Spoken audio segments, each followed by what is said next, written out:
Welcome to the Love Lab podcast, a safe place to get real about sex.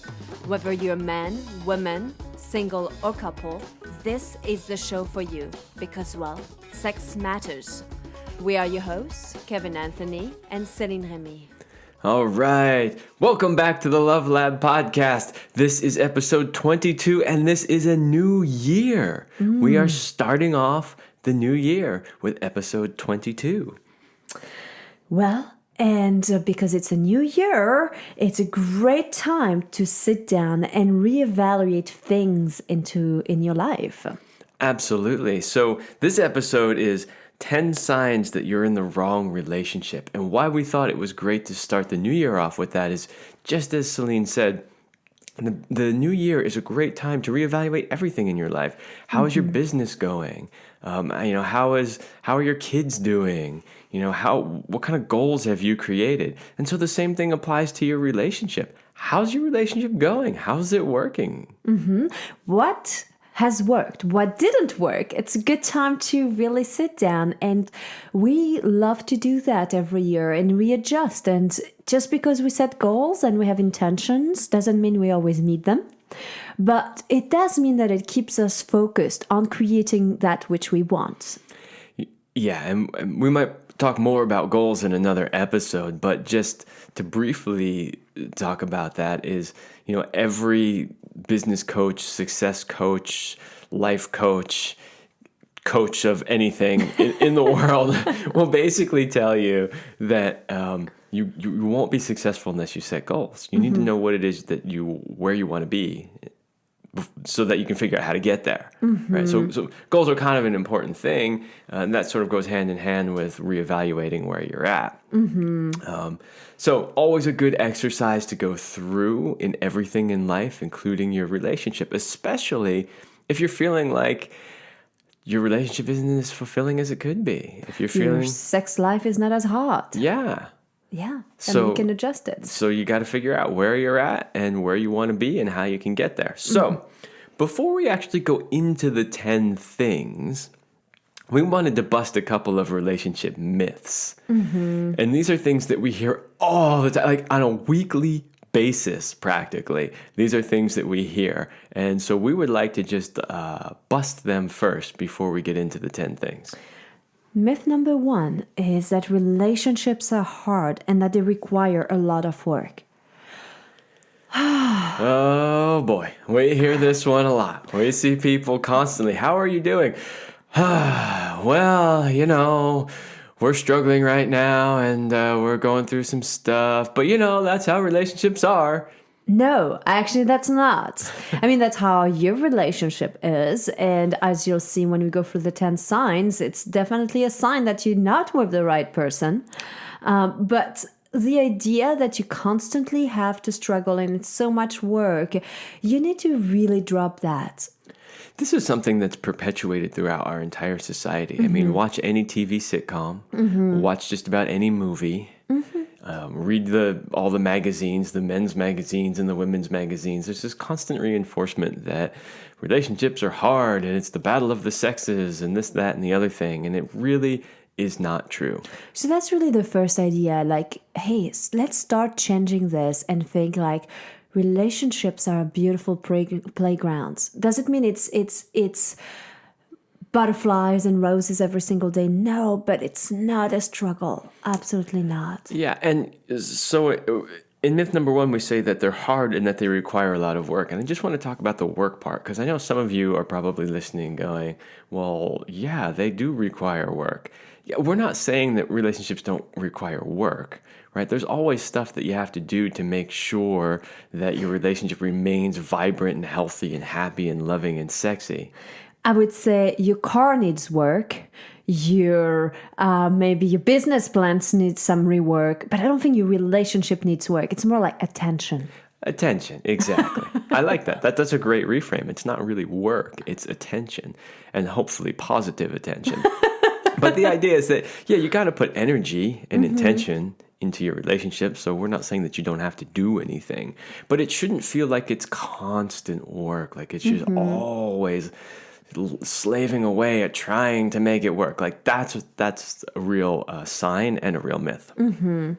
Second myth is that frequent up and downs are normal. So we hear that a lot too, oh, you know how it goes. We just, we go through this phase and it's down and then, oh, it's up again. So we're in the good phase right now. We're getting along until it goes back down again. And those ups and downs like this are mostly signs of emotional imbalance and poor management of your emotions, which we'll talk further into our 10 signs. But really, they're not necessary. Right. And again, just to be clear, so we don't get a bunch of negative feedback on this episode, relationships do have ups and downs. The question is, how frequent are they and how big are they? Right? So it's normal to have a few ups and downs from time to time. It is not normal to have lots of ups and downs and to have the ups be crazy high and the lows be really low. That is not normal. Absolutely. And I'd say like if you do question yourself regularly, like those downs of shall we even be together? Am I with the right person? And stuff like that, you're probably not. Yeah, that one didn't even make the list of the top 10, but you're right. If you're questioning it, you're probably not in the right one. And I know because I've been in that relationship. I was questioning myself. And I learned later, once I found the right relationship, I was like, it's how I was able to see these little signs, to see those things, which I took kind of like for granted or as normal because I was going with the narrative. But then once I really found a relationship that was really well suited for me, I realized that those other things that I had been putting up with were not parts of a balanced relationship. Yeah, it's that whole thing of you don't know what you don't know, right? So when you don't know, you think it's normal. Yes. Until all of a sudden you wake up and go, oh, that's not normal. I can feel differently. Yeah. I have one more that I wanted to bring as a myth because it's so important. And I know it's one that we've already brought in several episodes, but we'll never say it enough. The idea that passion, sex, and attraction decline over time. And just because for many it happens doesn't mean that it has to be. And I truly believe that the only reason that happens is because of habits and not giving the relationship the attention it needs and deserves to thrive. Just like with a plant, you will regularly water it. From time to time, you'll give it a good little fertilizer. And sure, there's going to be time where you're going to have blooming flowers, and sometimes it's just a lushing green, and that's it. It's the same with the relationship. And if you don't do those things, and passion, attraction, and desire, and all of that are not going to stay on the front. But if you do those little regular feeding, watering, it will still stay alive. It's another sort of somewhat cliche statement, but it's where your attention goes, your energy flows, right? So wherever you're putting your attention, then your energy will follow that. And that's really the thing, is if you're putting your attention on your relationship and you're putting energy into it, it doesn't have to lose the passion. It doesn't have to sort of get mundane or routine or boring. So now that we have prepped you, you are ready officially to dive into the 10 signs. And I'm super excited about this because I really want every listeners here to set the bar high. Unfortunately, for many people, once they've tried a few relationships and they haven't worked, or they approach like midlife, they kind of go like, well, this is as good as it gets.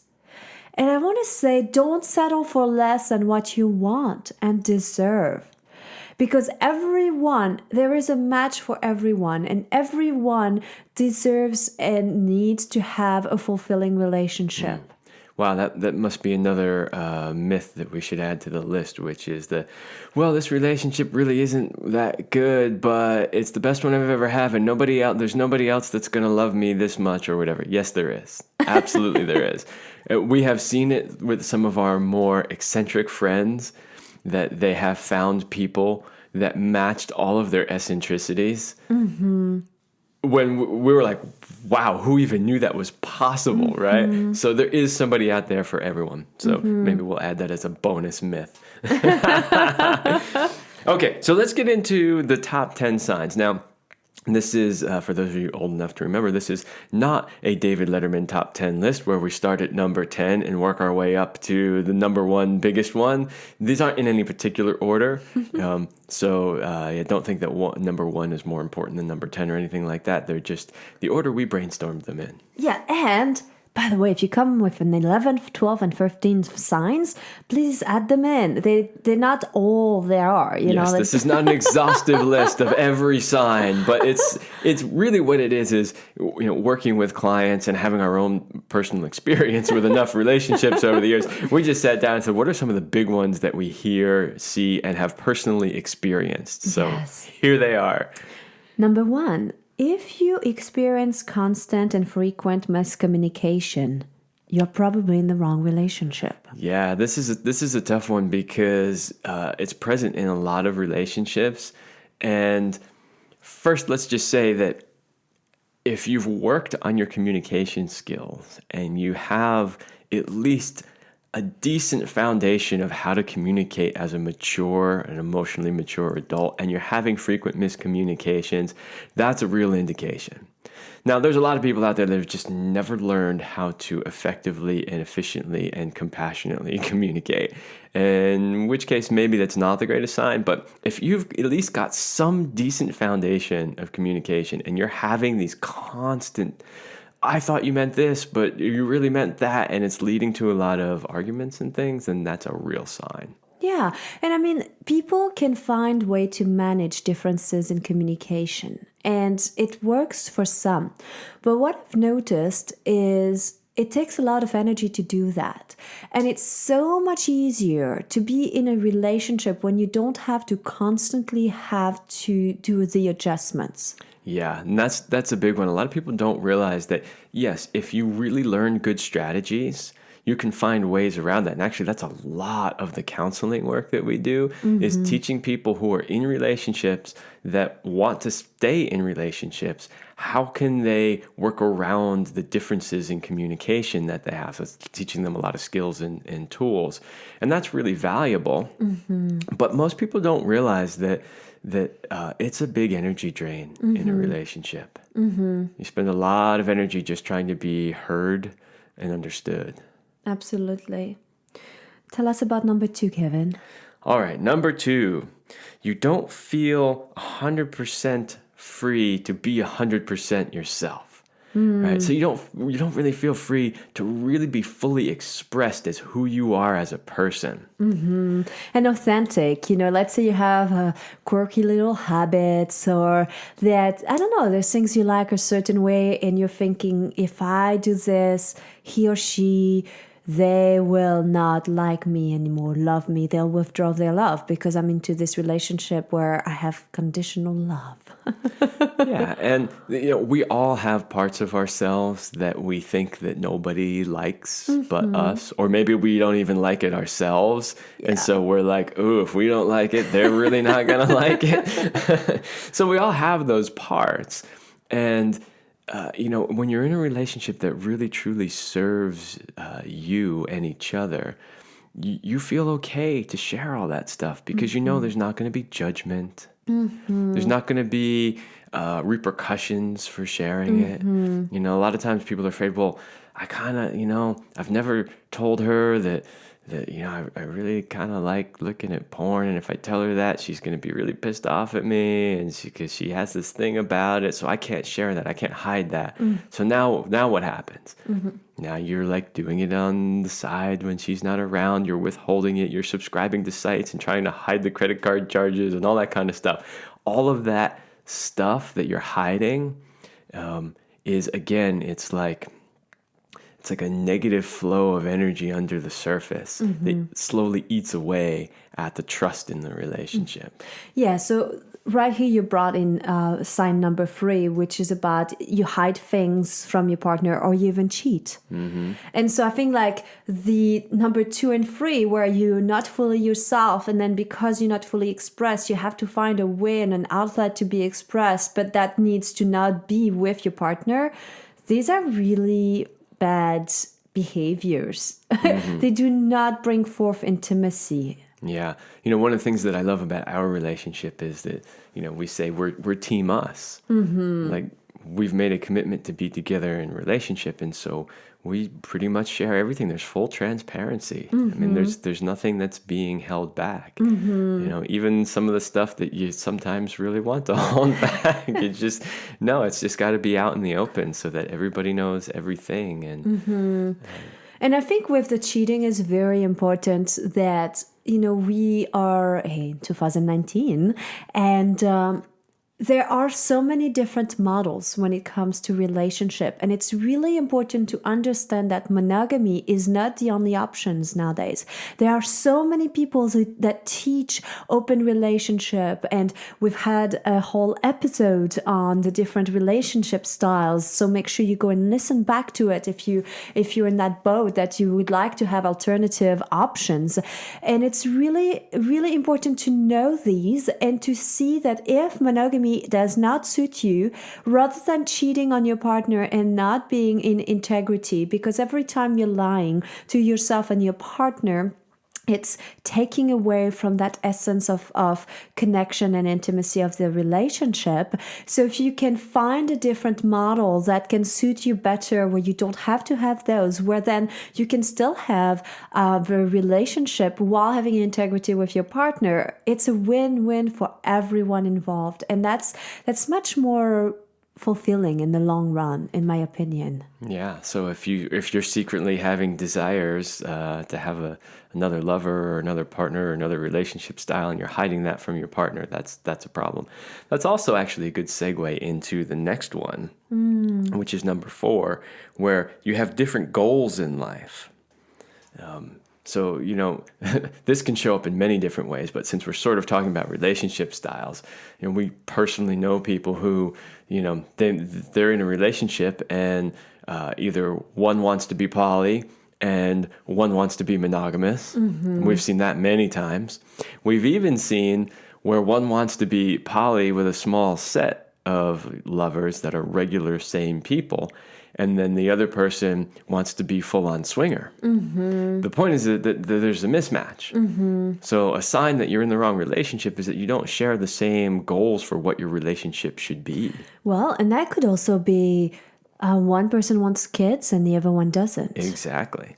Or I've even experienced it personally, having a conversation one day where it's like, well, I've always dreamed about, living somewhere where it's warm and a very moderate climate, and I love the sun, which is, why I live where I do. And the other person was like, oh, I've always fantasized about like moving up to Canada because I love the snow and the mountains. And I was like, oh, that's a big mismatch. One of us is not going to be happy, and I don't want it to be me. Exactly.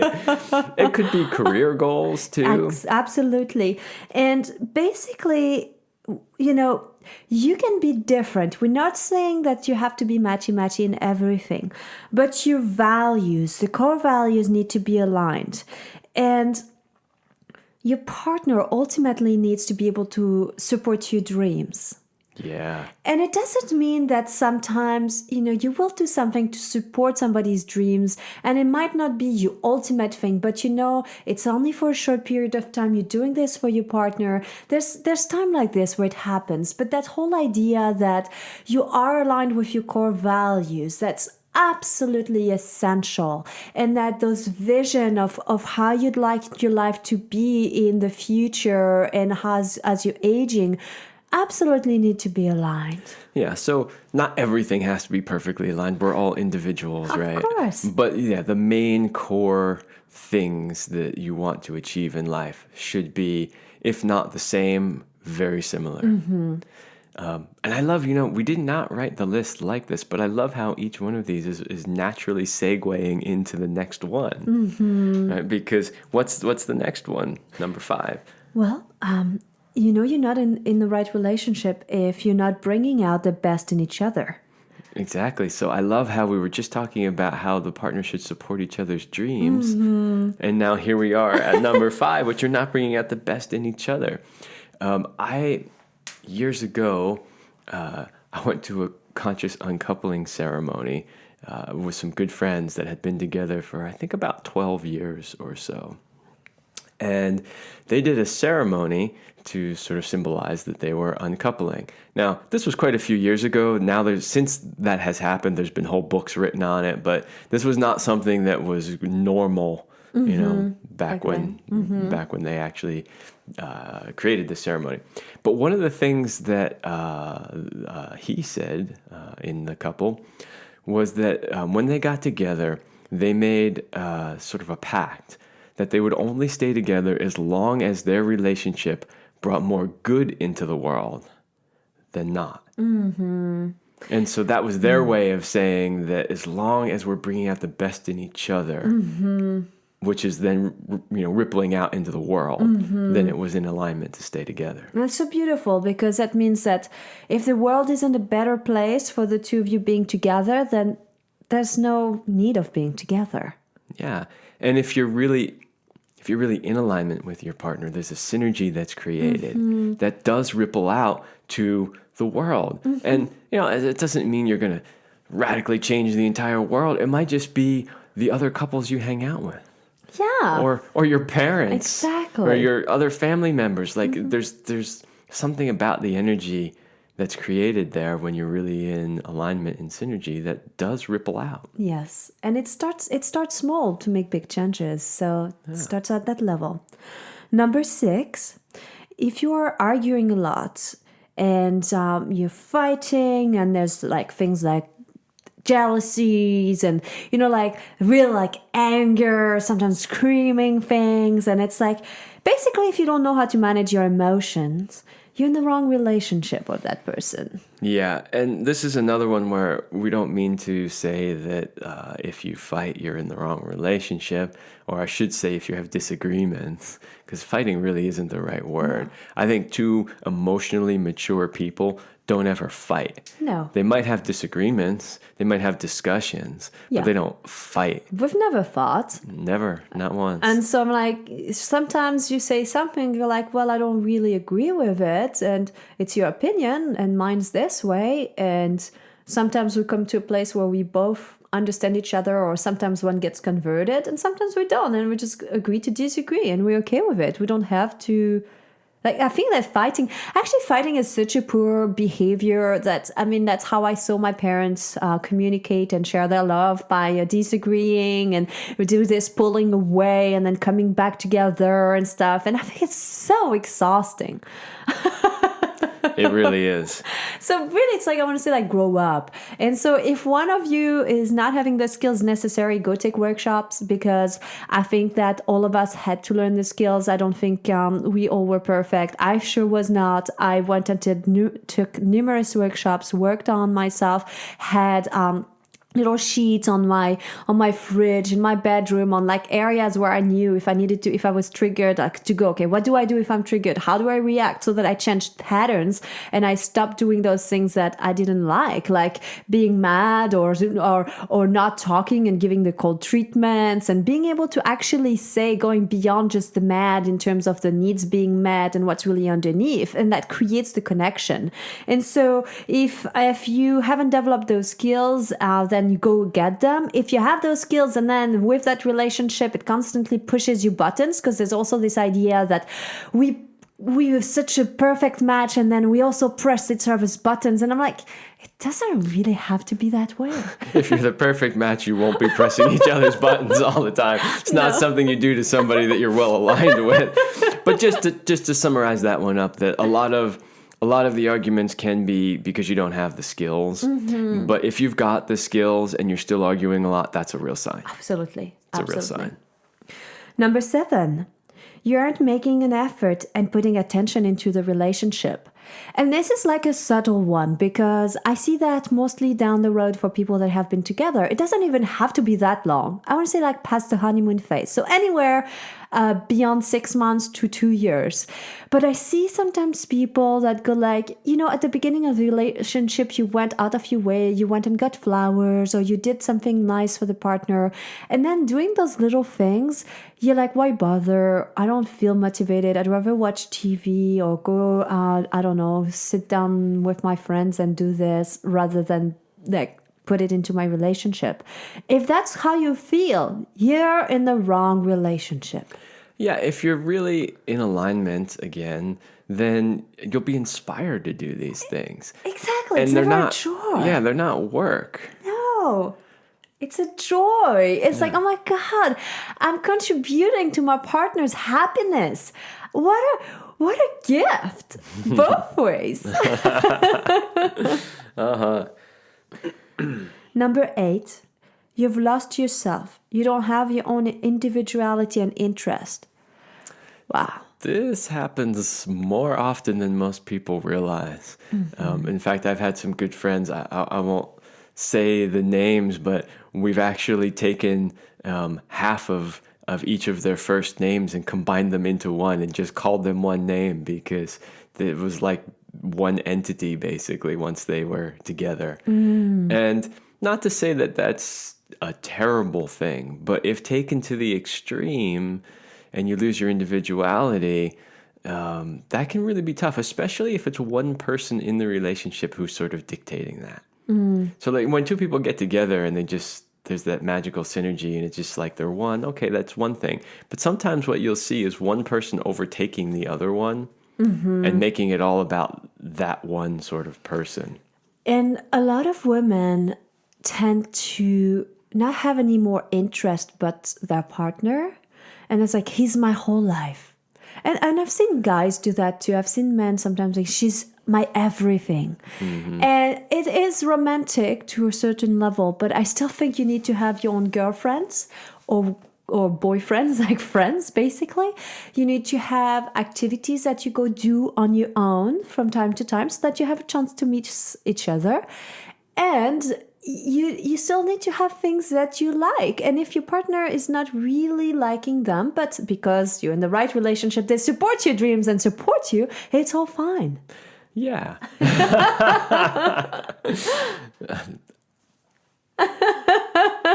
So how about we have 2 more and we're coming close to the end of the show. So let's get these 2 because they are actually super important. Number 9 is signs that you are in the wrong relationship.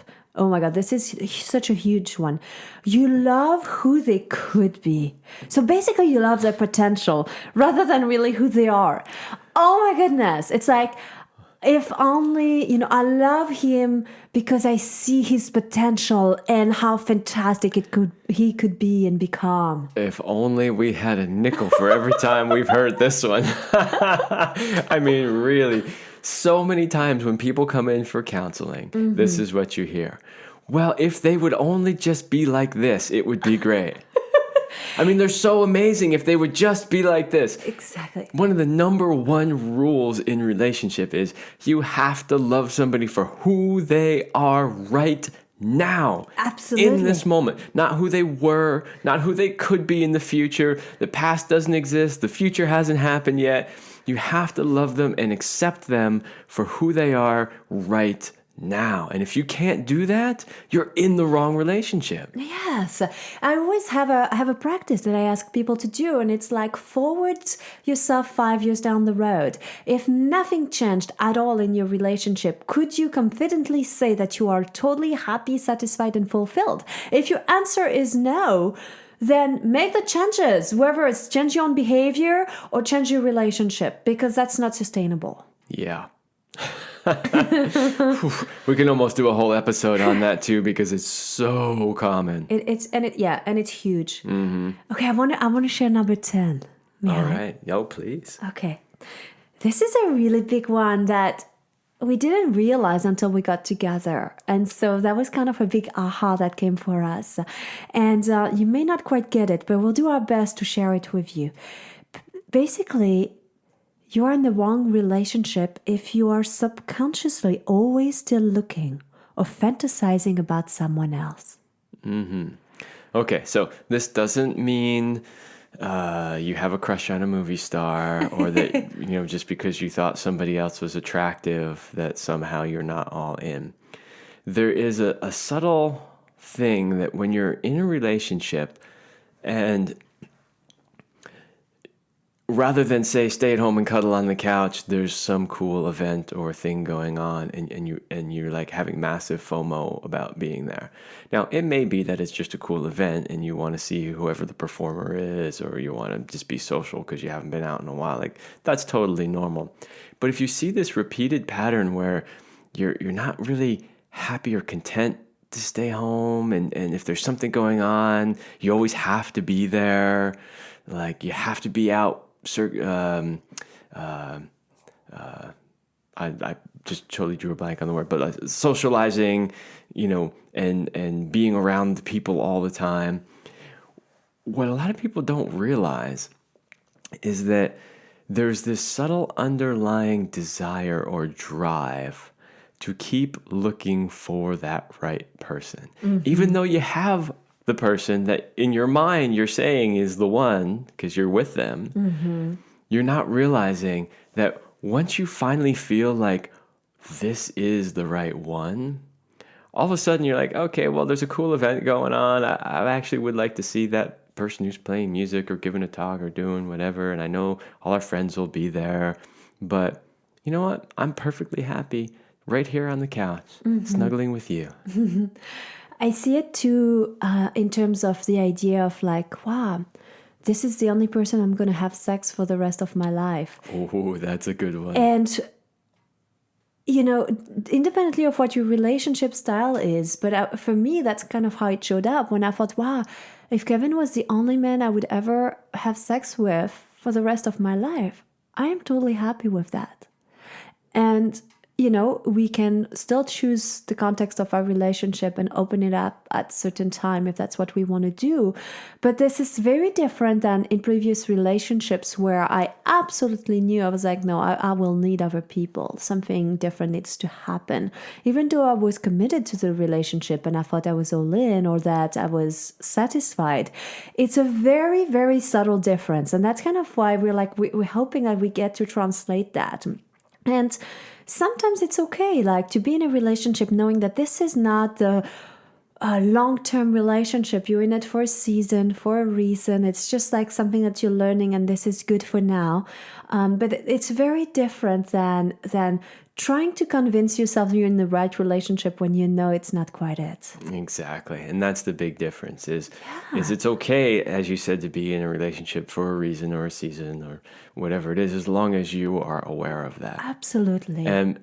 And hopefully communicating that amongst each other, because unfortunately what happens sometimes is you're like, I'm just here for a season because this is what fits my lifestyle right now. And the other person's like, I'm in long term for the rest of our lives. That's a problem. Yes. But yeah, there is definitely a difference. And this is another case of you don't know what you don't know. Mm-hmm. Once you finally find that relationship where you go, I'm no longer looking. I'm content. If I had never had sex with anyone else again, that would be perfectly fine. That's when you know. That's when you know that it's definitely the right relationship.